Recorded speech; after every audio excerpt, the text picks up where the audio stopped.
ஒரு போதை கடத்தல் மன்னனால் ஒரு நாடே பற்றி எரியுமா? மெக்சிகோவில் அதுதான் நடந்து கொண்டிருக்கிறது. அங்கு எல் மென்சோ என்ற போதைப் பொருள் கடத்தல் கும்பல் தலைவன் ராணுவத்தால் கொல்லப்பட்டதால் அவரது ஆதரவாளர்கள் அந்த நாட்டையே தீக்கிரையாக்கி கொண்டிருக்கின்றனர். இவ்வளவுக்கும் காரணமான எல் மென்சோ யார்? 1966ஆம் ஆண்டு மெக்சிகோவில் பிறந்த நெமிசேயோ ஒசிக்வெரா செர்வான்டஸ் தான் பிற்காலத்தில் எல் மென்சோவாக உருவெடுத்தார். ஒரு காலத்தில் உள்ளூர் காவல்துறை அதிகாரியாக பணியில் இருந்த அவர் பின்னர் அமெரிக்காவிற்கு சட்டவிரோதமாக குடிபெயர்ந்து போதைப் பொருள் தொடர்பான குற்றங்களில் ஈடுபட்டார். ஆனால் 1994ஆம் ஆண்டு அமெரிக்க நீதிமன்றத்தால் 3 ஆண்டுகளுக்கு சிறைக்கு அனுப்பப்பட்டு பின்னர் மெக்சிகோவிற்கு நாடு கடத்தப்பட்டார்.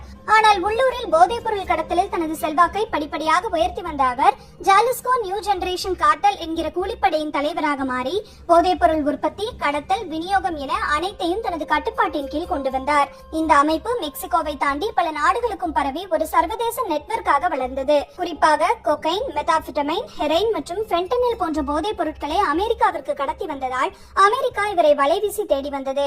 இவரின் தலைக்கு 100 கோடி ரூபாய் சன்மானமும் அறிவித்தது. இதனால் மெக்சிகோவும் அமெரிக்காவும் இணைந்து அவரை பிடிக்க நீண்டகால முயற்சிகளை மேற்கொண்டன. நேற்று அமெரிக்க உளவுத்துறை உதவியுடன் மெக்சிகோ சிறப்பு படைகள் மேற்கொண்ட தாக்குதலில் எல் மென்சோ உயிரிழந்திருக்கிறார். ஆனால் எல் மென்சோவின் ஆதரவாளர்கள் மெக்சிகோ முழுக்க வன்முறையில் இறங்கி இருக்கின்றனர். இதனால் நிலைமையை கட்டுக்குள் கொண்டு வரும் வரை பொதுமக்கள் வீட்டை விட்டு வெளியே வர வேண்டாம் என மெக்சிகோ அரசு கேட்டுக் கொண்டிருக்கிறது.